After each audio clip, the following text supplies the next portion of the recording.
Kanya-kanyang diskarte sa buhay ang ating mga kababayan para kumita at may maipangtustos sa pamilya. Sa isla ng Palawi sa Cagayan, nakilala kong isang grupo ng kabataan doon na nanghuhuli ng banagan o lobster. Ito po yung kanilang kabuhayan. Di nila alintana ang dilim at lamig ng dagat sa gabi para lamang makapagtrabaho. Partner, ako ay isang advanced open water scuba diver, pero isa na ito siguro doon sa mga nahirapan talaga ako na dive kasi itong mga batang ito, nagda-dive sila sa mga crevices, sa mga caves underwater at night. Compressor diver. Compressor diving ang ginagawa nila. Delikado yan. So itong video na ito, umaga ito. Pero most of the time, gabi sila nagda-dive. Hindi mo alam kung gaano kalalim yung tubig dahil sa dilim.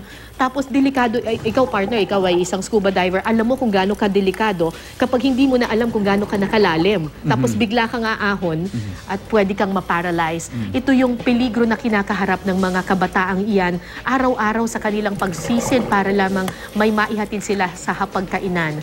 Kumukuha sila ng mga lobster na napakamahal dito sa... Nasa ilalim ng mga bato. Right. Napakamahal ng lobster dito sa Manila, pero doon binabayaran lamang sila ng 500 pesos. 300 to 500 pesos kada kilo.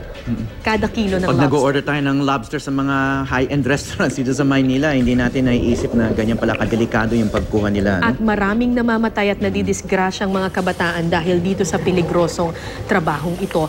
Mga kapuso, ang kabuuang kwento po ng mga lobster hunters ay mapapanood bukas sa Eyewitness sa GMA7 pagkatapos po ng Celebrity Blog.